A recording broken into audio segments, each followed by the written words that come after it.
Cuando vi al hombre que destruyó mi vida bajar de un coche de lujo y mirarme como si fuera parte del sucio paisaje urbano, comprendí que el infierno no es un lugar. El infierno es el momento en que quien te olvidó te reconoce demasiado tarde.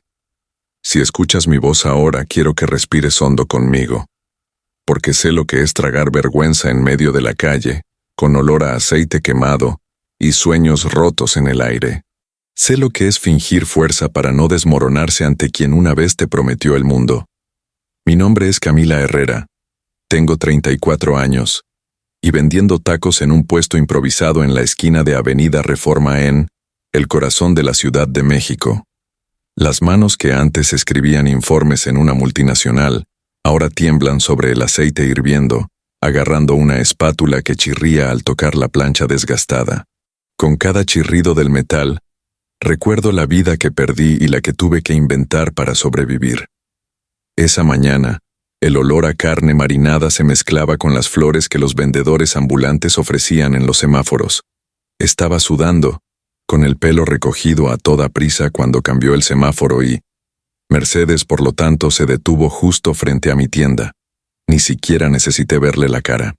Solo necesitaba oír el sonido de las puertas automáticas, ese clic arrogante de alguien que nunca ha viajado en transporte público. Adrián Montiel, de 39 años, director ejecutivo de una de las promotoras inmobiliarias más grandes de la ciudad, salió del coche, ajustándose el traje gris como si el aire a su alrededor le perteneciera. Y por un instante, el tiempo se aceleró. 6 años. 6 años desde que me dejó sola, embarazada y sin respuestas, tras una pelea que empezó con un "no puedo faltar a esta reunión", y terminó con él marchándose sin mirar atrás. Ese día, no sabía que estaba embarazada. Me enteré 2 días después. Y cuando intenté llamarlo me contestó una secretaria diciendo que no quería tener más contacto. Hoy conozco a esa mujer. Laura. No era solo su asistente, pero eso lo descubriría solo más tarde. En ese momento, todo lo que vi fue mis gemelos de 5 años, Nico y Gael, jugando con trozos de masa junto al puesto. Tienen sus ojos, el mismo azul grisáceo que parecía verlo todo sin sentir nada. Igual que arrugan la nariz al concentrarse, y por eso el cuerpo de Adrián se congeló, porque hasta la arrogancia reconoce la sangre. Se me encogió el estómago. Me miró con una mezcla de sorpresa y culpa, pero no dijo nada. Yo tampoco. El ruido de la ciudad era demasiado fuerte para conversar. Bocinas, vendedores gritando ofertas, el siseo constante de la chapa. El viento traía aroma a cilantro y cebolla tostada, y por un momento pensé en reír, porque la vida tiene sentido del humor. Yo, la mujer que una vez lo ayudó a montar el proyecto que lo hizo millonario, estaba allí ahora, con un delantal sucio y una botella de refresco cortada por la mitad que servía de recipiente para salsa. Se detuvo frente al puesto, dudando. Preguntó el precio. Su voz seguía con el mismo tono firme, solo que ahora me atravesó como un cuchillo frío. Di el precio sin temblar, aunque sentía el corazón latir con fuerza en la garganta. Al extender el plato, nuestras manos se tocaron por un instante. El roce me iluminó y me dio escalofríos a la vez. Volvió a mirar a los niños, luego a mí, y vi el cálculo en sus ojos. El razonamiento exacto, las edades de los niños, el tiempo transcurrido desde el divorcio. Todo tenía sentido. Me hirvió la sangre. Antes de que pudiera abrir la boca le dije que era demasiado tarde. Lo dije con la mirada, no con palabras, porque a veces el silencio es la única respuesta que queda cuando la vida ya lo ha explicado todo. Mientras se alejaba, el reflejo del sol en el coche me cegó por un instante, y en ese resplandor, juro que vi todo el pasado mirándome fijamente, implorando no ser olvidado. Pero ya lo sabía. Olvidar es lo fácil, perdonar es lo difícil, y ese día sería el comienzo de mi venganza. En los días siguientes, me di cuenta de que la vida tiene la crueldad de repetir escenas hasta que aprendemos lo que necesitamos. Empezó a aparecer con frecuencia por la zona. Al principio, pensé que era una coincidencia, Luego comprendí que con Adrián Montiel las coincidencias no existían.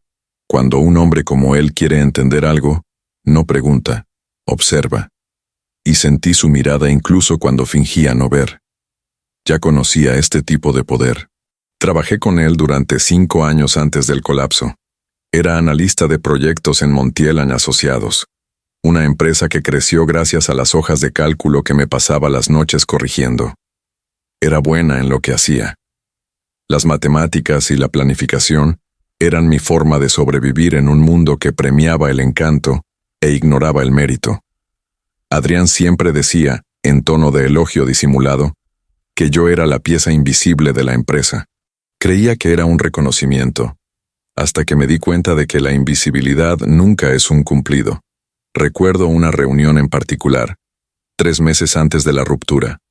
Presentó un informe que yo había escrito palabra por palabra, pero omitió mi nombre. Dijo que su equipo había hecho un trabajo excelente.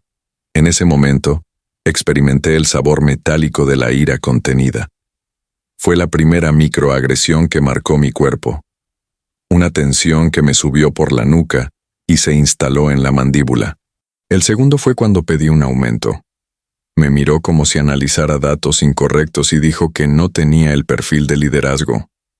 En otras palabras, era demasiado eficiente para que me notaran. El tercero fue en la cena de empresa, cuando una de las esposas comentó que parecía demasiado buena para el puesto. Todos rieron, incluido él. Ese día, se me hizo un nudo en la garganta, y me di cuenta de que mi presencia servía como escaparate de un discurso de igualdad que nunca existió. Ahora, años después, esos recuerdos me inundaban mientras volteaba tortillas en la plancha caliente. El aceite me salpicaba los brazos, dejando pequeñas marcas que parecían recordarme. Cada quemadura tiene una historia. La diferencia era que ahora estaba aprendiendo a escribir la mía con el fuego mismo. En la carpa, todo era sencillo. Había un cartel pintado a mano con el nombre Tacos Herrera, una caja de refresco de poliestireno y una sartén que me había dado mi vecina, doña Mariela, cuando empecé. Mis hijos, Nico y Gael, me ayudaban a servir. Vi en ellos un reflejo de la fuerza que aún me quedaba. A veces, cuando el negocio bajaba, miraba el edificio de espejos al otro lado de la avenida y recordaba que, dentro, una vez tuve una placa. Ahora tenía una espátula. Y curiosamente, así me sentía más honesto. Pero el pueblo es demasiado pequeño para grandes secretos. Una tarde, una excompañera llamada Verónica pasó por mi puesto. Se sorprendió. Dijo que Adrián me había mencionado en una reunión, preguntando dónde estaba. Dijo que parecía nervioso. Y terminó con una frase que me conmovió. Dijo que quiere ayudarte. Ayuda. Como si pudiera borrarlo todo con una transferencia bancaria. Esa noche no pude dormir. Me quedé allí tumbada, escuchando la respiración de los niños y pensando en todo lo que había perdido. Recordé la casa que dejé cuando no pude pagar el alquiler, las noches que trabajé 3 turnos para conseguir leche y pañales, las veces que me humillaron clientes borrachos mientras vendía comida en la calle. Mi cuerpo tenía cicatrices que ya no sangraban, pero me dolían por el frío. La sensación era física. Un peso en el pecho que se movía con cada recuerdo. Y en medio de todo, un pensamiento empezó a formarse con claridad. Tal vez intentaba redimirse. Pero yo no quería redención. Quería equilibrio. Durante los siguientes días, seguí observando. Vi el coche negro detenerse frente a mi puesto más de una vez. A veces, Adrián simplemente observaba desde lejos. Otras veces, mandaba al conductor a comprar tacos y dejaba propinas desorbitadas. Era su forma de marcar territorio, como si el dinero todavía lo hiciera dueño. Pero lo que él no sabía era que yo había aprendido el verdadero valor de las cosas. Sabía exactamente cuánto costaban la gasolina, la cebolla, los condimentos y el silencio. Sobre todo el silencio. Y fue precisamente este silencio el que me permitió notar un detalle que lo cambiaría todo. Un sobre con el logo de Montiel & Asociados, olvidado por error dentro de la bolsa de la compra de uno de los conductores. En ese instante, Mientras el papel amarillento temblaba en mis manos grasientas, sentí la misma euforia que sentí el día que descubrí que estaba embarazada. Todo mi cuerpo despertó, y por primera vez, no sentí miedo. Sentí un propósito. El sobre estaba arrugado, manchado de grasa y olía a cilantro.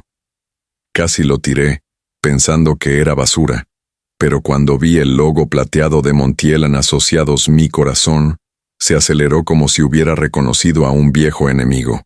Lo abrí con cuidado, procurando no ensuciar más papel. Dentro, encontré algo que parecía un informe interno, dirigido a la junta directiva. El título me dejó paralizado. Proyecto Horizonte.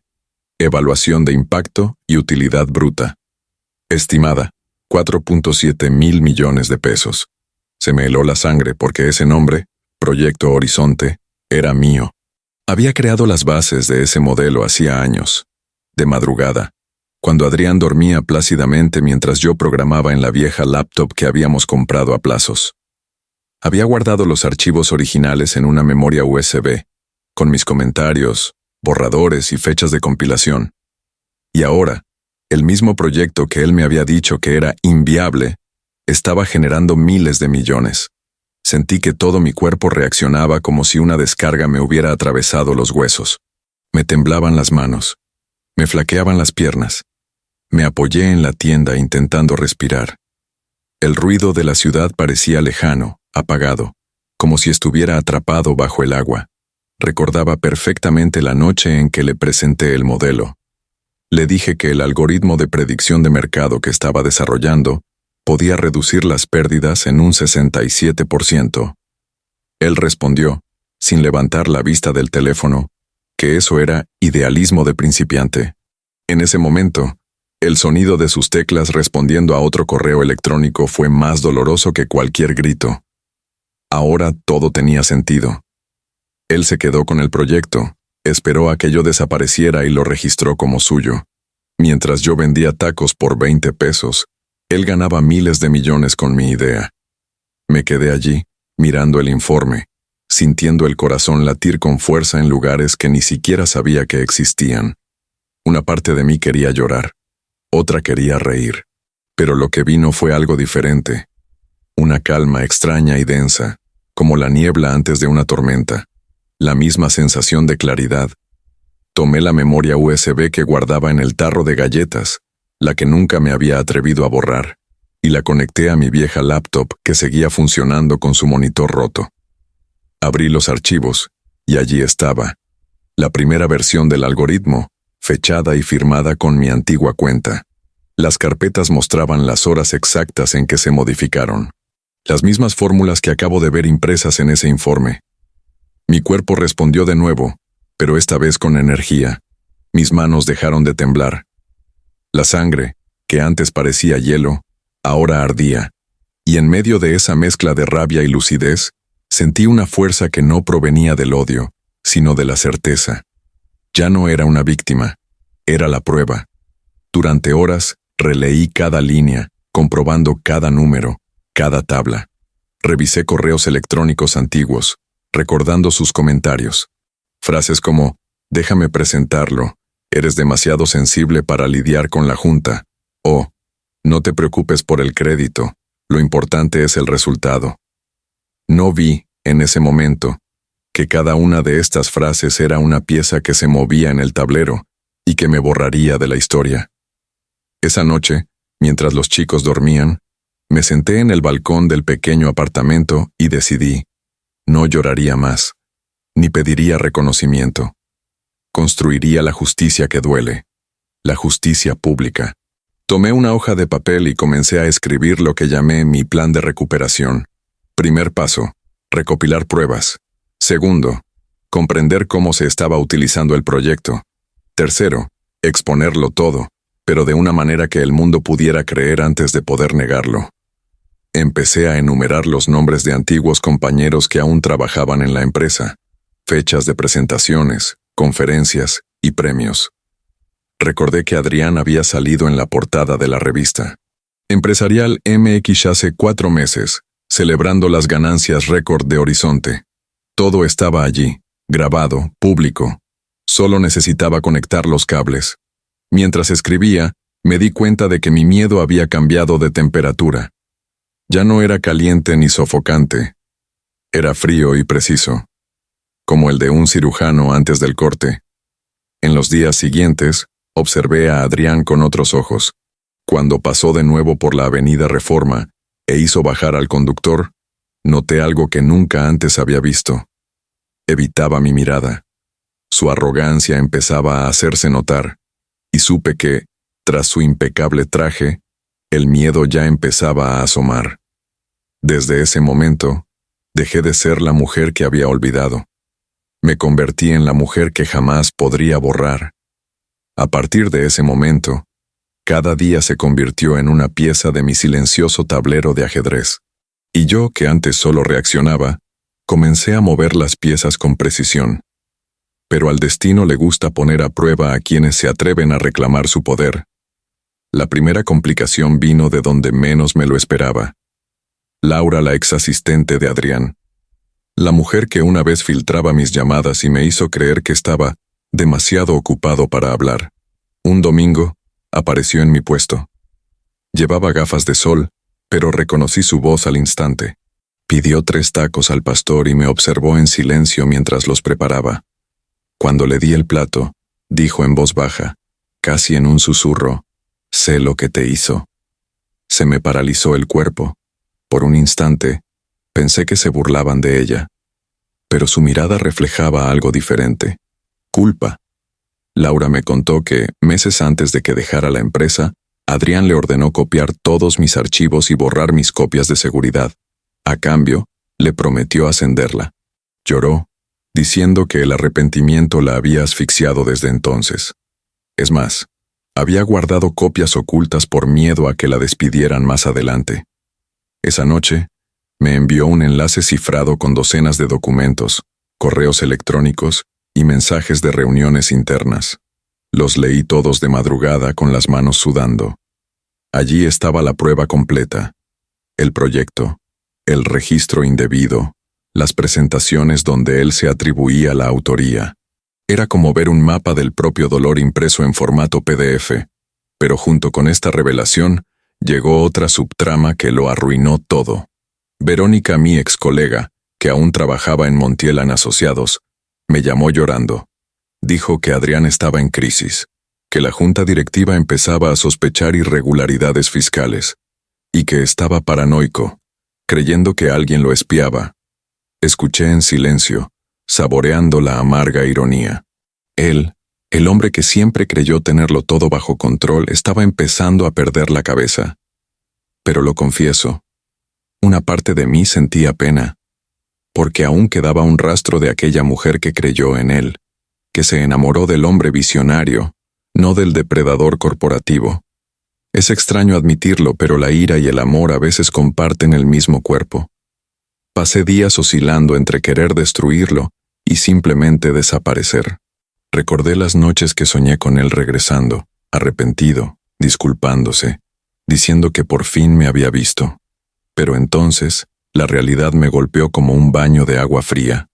Nunca se disculpó, y ya no necesitaba que lo hiciera. En medio de esta confusión tenía que seguir trabajando.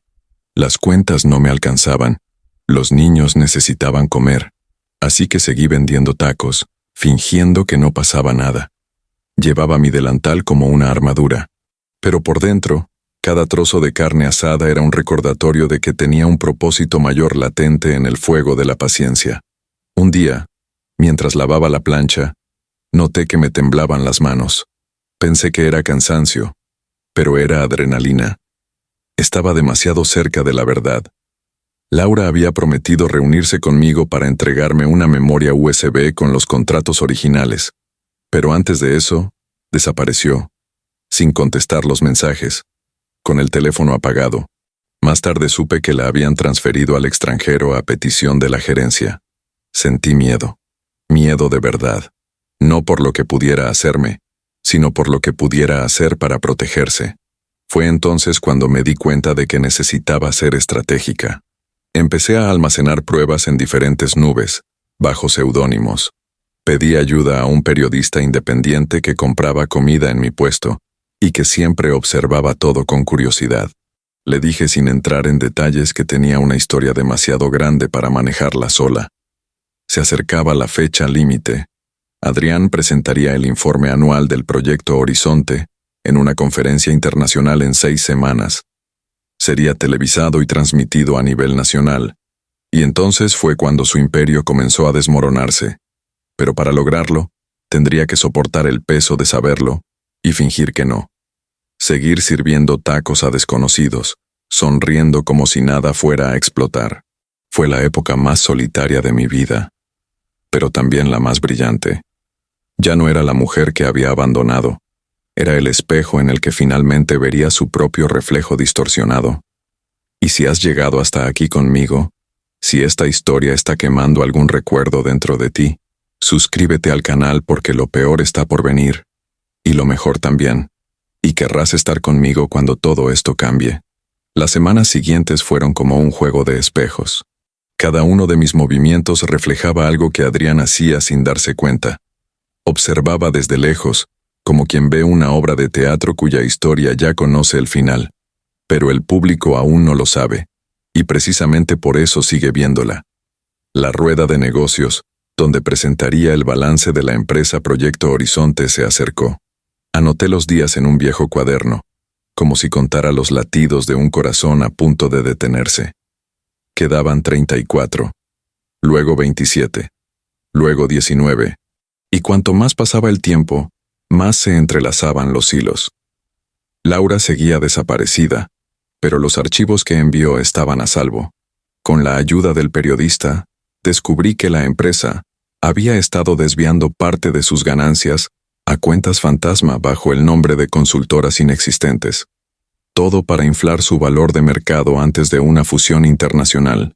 Adrián no solo me había robado la idea, sino que la estaba usando para blanquear dinero. Al principio, confieso que dudé de mí mismo. Una parte de mí pensó que quizá exageraba, que se trataba solo de un arreglo personal. Pero al ver las declaraciones, me di cuenta de que era más grave de lo que imaginaba.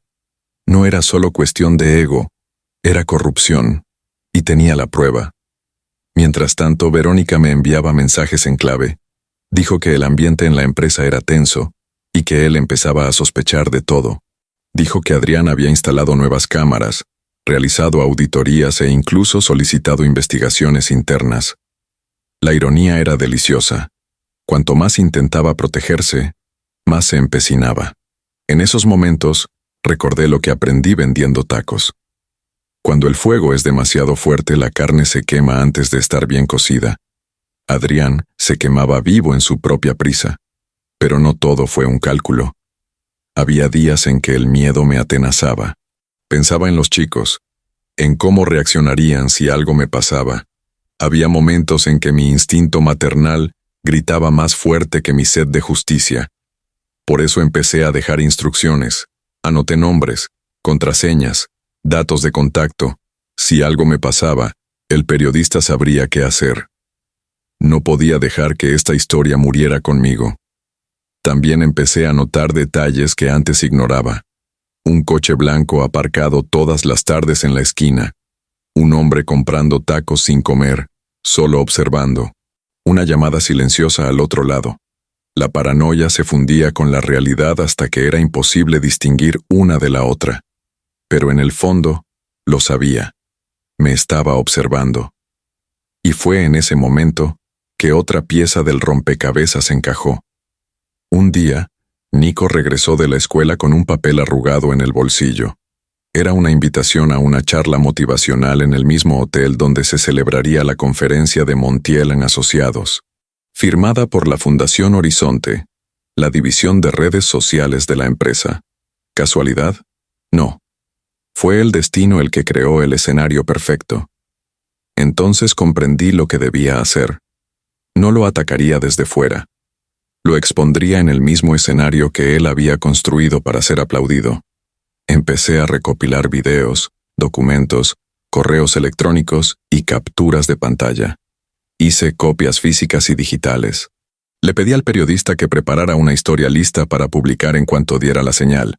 Todo se estaba coordinando cuidadosamente. Cada pieza de información se publicaría en el momento oportuno. Mientras tanto, Adrián seguía fingiendo. Concedía entrevistas sobre ética corporativa. Posaba junto a políticos y hablaba de responsabilidad social. Yo lo observaba en secreto, riéndome. Él seguía creyendo que nadie veía las grietas. Pero lo que no sabía era que la grieta más grande estaba en su interior. Vi en los videos que sus manos temblaban ligeramente al hablar. Su mirada se desenfocaba por segundos. La sonrisa forzada de quien intenta mantener viva una narrativa, mientras el suelo se agrieta bajo sus pies.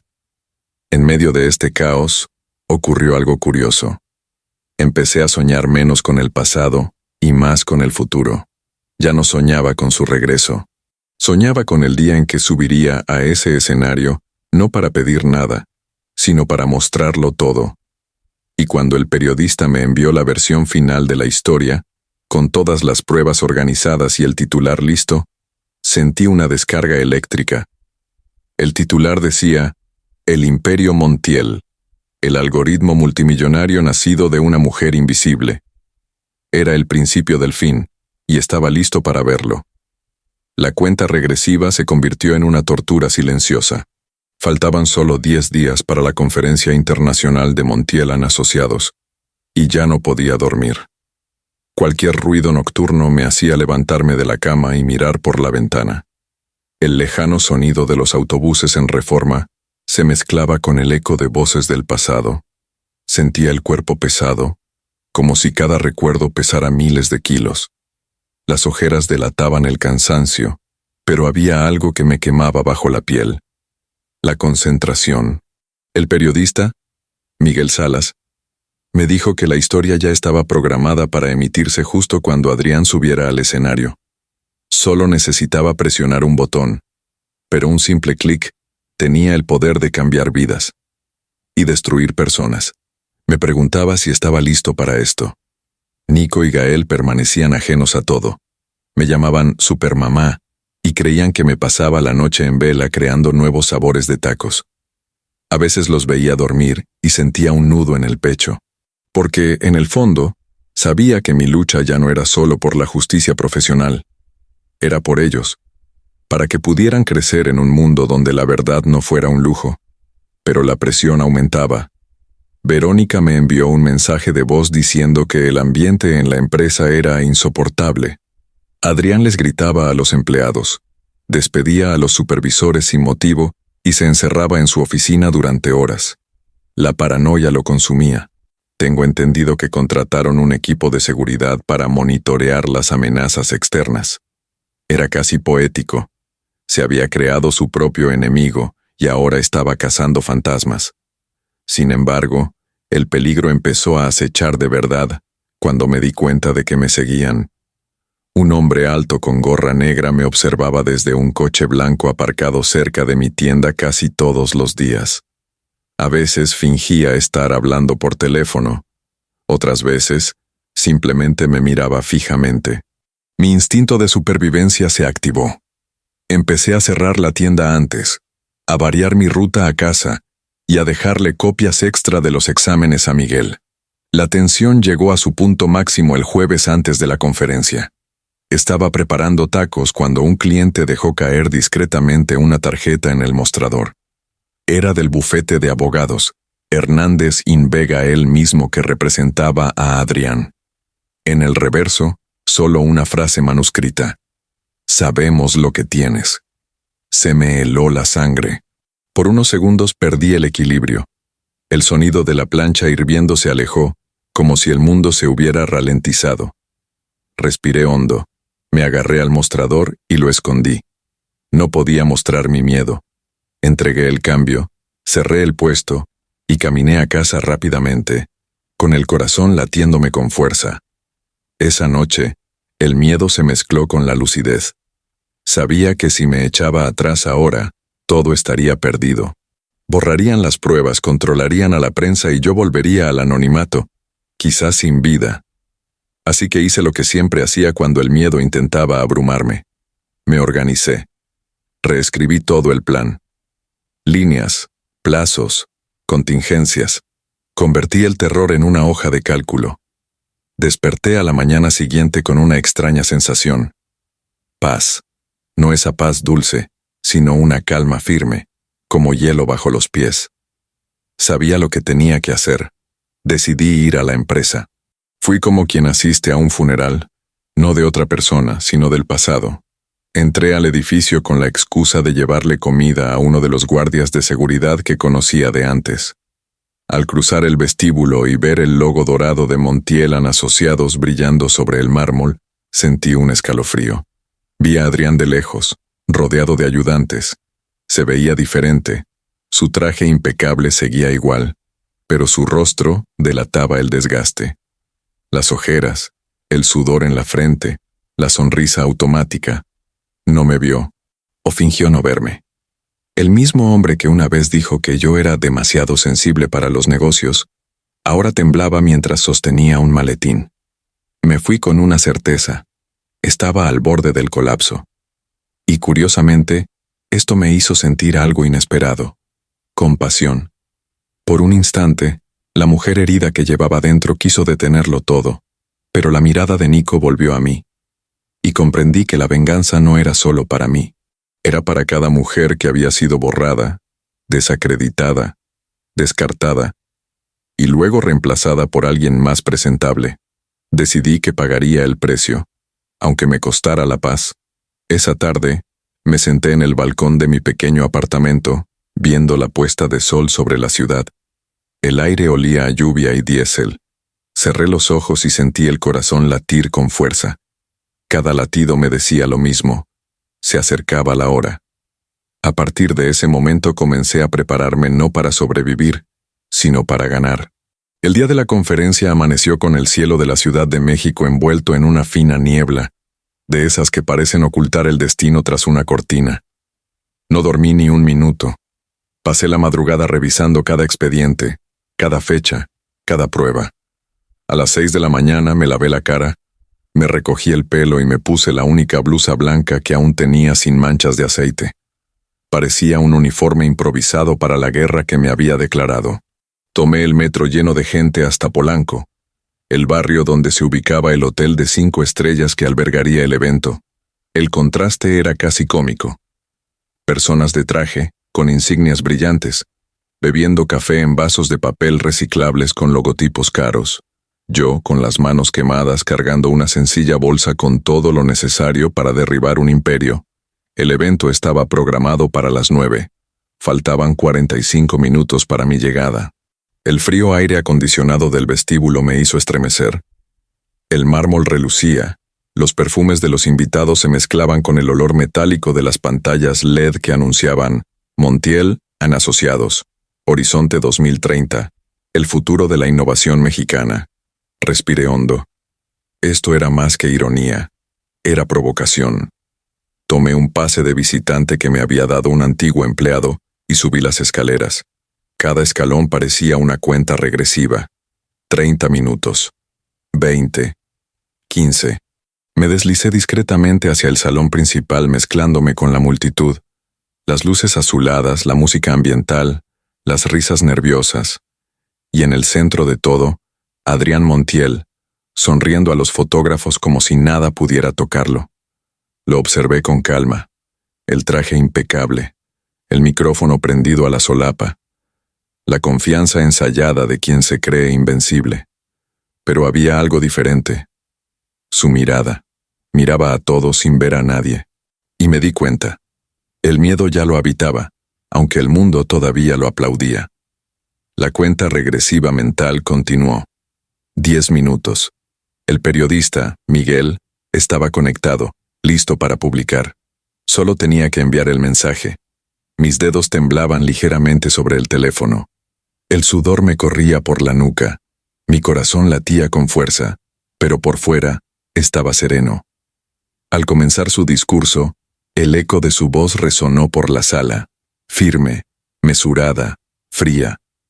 Habló de progreso, ética y compromiso social. Cada palabra era una mentira superpuesta. Y observé las expresiones de los directores, todos fascinados por aquella costosa actuación. Tenía las manos frías, se me encogió el estómago, y sin embargo, algo dentro de mí se expandió. Ya no era la mujer a la que había humillado, era el espejo que lo desenmascararía ante todos. Faltaban solo 5 minutos para que se publicara el artículo. Miré a mi alrededor. Cámaras, periodistas, políticos, empresarios. Cada uno representaba una parte de un sistema que siempre me había dicho que me callara. Y en ese momento, comprendí el verdadero significado de lo que estaba a punto de hacer. No era solo venganza. Era justicia simbólica. El acto de devolver la visibilidad a quienes habían sido borrados. Mientras mostraba una diapositiva con gráficos coloridos, sentí que mi teléfono vibraba. Era Miguel. El mensaje decía: «Listo. Solo necesitamos tu señal». El tiempo se ralentizó. Sentía que cada segundo se estiraba como una goma elástica a punto de romperse. El aire acondicionado parecía darme de lleno en la cara. El rugido de la multitud, los aplausos, la voz de Adrián, todo se fundía en una frecuencia apagada. Y en medio de esta confusión sensorial, un pensamiento cruzó por mi mente. Podía rendirme, borrar todo, volver a casa, abrazar a mis hijos y fingir que nunca lo supe. Pero entonces recordé las noches que lloré en el baño, temerosa de no poder pagar la renta. Las veces que oía a los clientes llamarme perdedora, mientras yo sonreía para no perder la venta. Recordé el día que Adrián presentó mi proyecto y me aplaudió mientras fregaba el suelo de la oficina. No pude regresar. Miré al escenario. Levantó los brazos y terminó su discurso con una sonrisa triunfal. El público lo ovacionó de pie.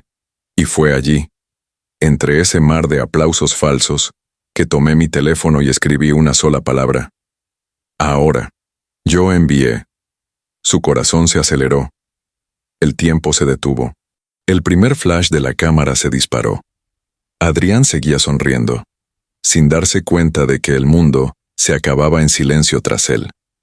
Sentí que la sangre me helaba las venas, como si todo mi cuerpo captara la magnitud de lo que acababa de ocurrir. La habitación entera parecía suspendida en el aire, a punto de derrumbarse en segundos. Y pensé, este es el momento que he esperado durante 6 años. El rugido de aplausos empezó a desvanecerse en murmullos. Los celulares vibraron. Las pantallas se iluminaron. Las miradas se cruzaron. Y supe, la tormenta había comenzado. El primer sonido fueron las notificaciones, sonando una tras otra. Luego vinieron los susurros, creciendo en oleadas. Y luego, un silencio absoluto, el tipo de silencio que precede al caos. Observé desde lejos cómo las expresiones comenzaban a cambiar. Cabezas inclinadas sobre las pantallas de sus celulares, dedos en pausa, cejas levantadas. El público, que segundos antes aplaudía, ahora leía en tiempo real la caída de un imperio. El título del artículo de Miguel dominaba los titulares. El Imperio Montiel. El algoritmo de $1.000 millones robado a una mujer invisible. El rostro de Adrián palideció. Intentó seguir hablando, pero se le quebró la voz. La proyección a sus espaldas seguía mostrando gráficos y porcentajes coloridos, pero ya nadie miraba. Todos miraban fijamente las pantallas. Un asistente subió corriendo al escenario y le susurró algo al oído. Vi que se le tensaban los hombros. Intentó mantener el control, pero le temblaban las manos, agarrando el micrófono como un ancla. Me acerqué lentamente. Cada paso resonaba en mi cabeza como un tambor. Sentía el suelo vibrar bajo mis pies. El perfume caro de los ejecutivos se mezclaba con el aroma eléctrico del pánico. El aire se sentía denso, pesado. Cuando llegué a la primera fila, por fin me vio. Nuestras miradas se cruzaron. Y en ese instante, el tiempo se detuvo. Él lo sabía. Sentí un calor que me recorría el cuerpo, no de ira, sino de poder. Un poder limpio, frío y consciente. El que surge cuando te das cuenta de que la verdad no necesita ser gritada para ser escuchada. Los vi intentar cortar la transmisión en vivo, pero ya era demasiado tarde. Miguel había compartido el enlace en docenas de perfiles y periódicos. La evidencia era pública. Capturas de pantalla de correos electrónicos, informes originales con mi firma digital, mensajes internos, hojas de cálculo comparativas. Era imposible negarlo. Los periodistas comenzaron a levantarse. Las preguntas fluían de todos lados. Señor Montiel, ¿es cierto que el algoritmo fue desarrollado por su ex empleado? ¿Hay documentos que prueben la manipulación de las ganancias? ¿Quién es Camila Herrera? El nombre resonó. Mi nombre, por primera vez en 6 años, no se pronunció en secreto. Caminé hacia el escenario. No necesité que nadie me anunciara. Las cámaras giraron instintivamente. Subí los escalones lentamente, sintiendo el peso simbólico de cada paso. Intentó decir algo, pero le temblaba la voz. Murmuró que estaba equivocada, que todo era un malentendido. Lo miré fijamente, y le dije en voz baja pero firme: siempre pensaste que podías borrar lo que no veías. Pero la verdad tiene una larga memoria. Las palabras salieron sin esfuerzo, como si hubieran estado guardadas durante años, esperando el momento oportuno. Toda la sala las oyó. Les mostré a las cámaras la vieja memoria USB, la misma que guardaba en el tarro de galletas. Les expliqué con calma que era el código original del proyecto Horizonte, fechado, registrado y verificado. Les expliqué que había borrado mis archivos, cambiado mi nombre y obtenido miles de millones en ganancias. Le conté sobre Laura, la asistente exiliada, y las transferencias ilegales, todo con detalle. Mientras hablaba, vi cómo cambiaban los rostros. Conmoción, vergüenza, incredulidad. Los accionistas se miraron entre sí. Algunos ya salían de la sala, hablando por teléfono. Un representante de la bolsa recibió un mensaje y se marchó a toda prisa. Adrián intentaba recuperar el control, diciendo que buscaba atención, que la empresa resolvería todo legalmente, pero ya nadie le creía. Su imperio se desmoronaba, no con explosiones, sino con pequeñas verdades acumuladas hasta volverse innegables. Y entonces llegó el golpe de gracia. Miguel subió el video que Laura había grabado antes de desaparecer. Allí estaba, llorando, admitiendo que le ordenaron copiar mis archivos y mentir sobre la autoría. Le temblaba la voz, pero su culpa era evidente. Adrián permaneció inmóvil, con el rostro pálido, los ojos llorosos, no de arrepentimiento, sino de terror, porque comprendió que no había salida. La habitación se convirtió en un campo de murmullos, cámaras destellando, gente grabando. Me quedé quieto, respirando profundamente, sintiendo el aire frío entrar y salir de mis pulmones. Todo el mundo lo sabía ahora, y fue allí, delante de todos, que comprendí el verdadero giro de mi historia. No se trataba solo de justicia, se trataba de visibilidad. Durante años había intentado que me escucharan. En ese momento, me di cuenta de que mi voz resonaba por todas partes. Adrián dejó caer el micrófono. La caída fue brusca, metálica. Un sonido leve pero simbólico. Di un paso al frente, lo miré a los ojos y le dije, sin odio: ahora ya sabes lo que es ser invisible. Le di la espalda y bajé del escenario. El público se apartó frente a mí como si la pista comprendiera que este espacio finalmente me pertenecía. El sol se filtraba por las ventanas del salón, atravesando la fría luz de las lámparas. Y sentí, por dentro y por fuera, que el fin no era la destrucción, era la liberación. Han pasado 2 meses desde aquel día, y la ciudad se siente diferente. O quizá yo sí.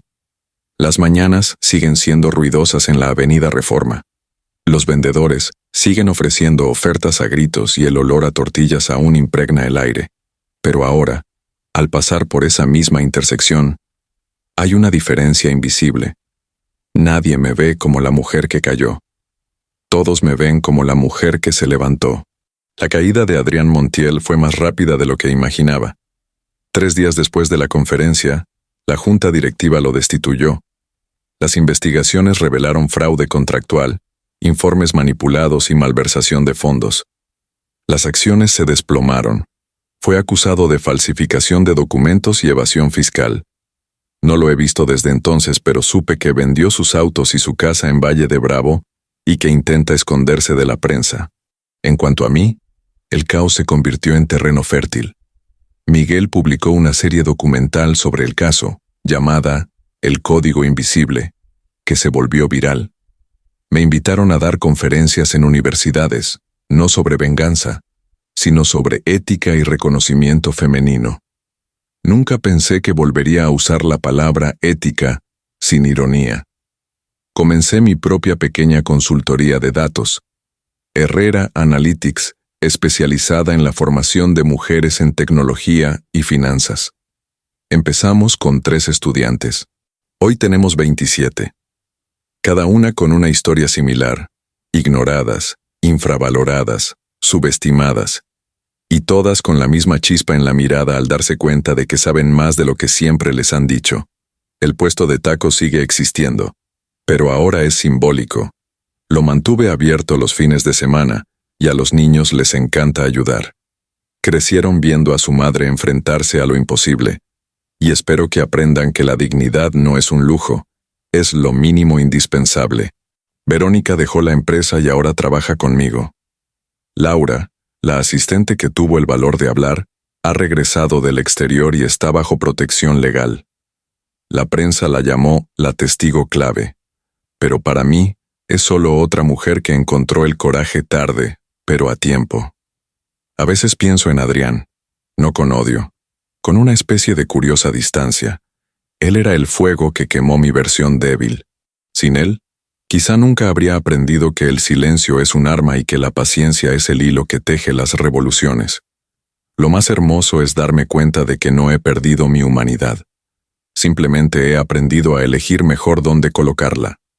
Hoy, cuando alguien me pide consejo, digo, nunca aceptes ser invisible en nombre de la paz, porque la paz sin respeto es anestesia, y la anestesia prolongada se convierte en muerte en vida. El apartamento sigue siendo sencillo. Las paredes están manchadas, el sofá cruje y el sonido de la calle invade la noche. Pero hay algo nuevo en el aire. Luminosidad. Mis hijos duermen plácidamente. Escribo en silencio, con una taza de café a mi lado, y siento que el mundo por fin cabe en mis manos, no porque se haya hecho más pequeño, sino porque he crecido.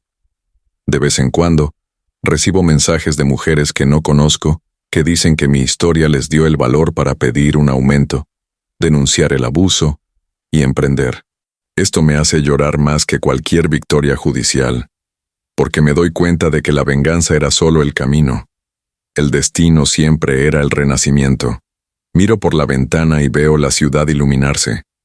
El sonido de los coches, el olor a comida, la brisa cálida. Todo se siente nuevo. Quizás eso sea precisamente la libertad. Ver el mismo paisaje con ojos que ya no necesitan demostrar nada. Antes de dormirme, cierro la laptop y reflexiono sobre todo lo que he vivido. Y siempre llego a la misma conclusión. No recuperé lo que él me quitó.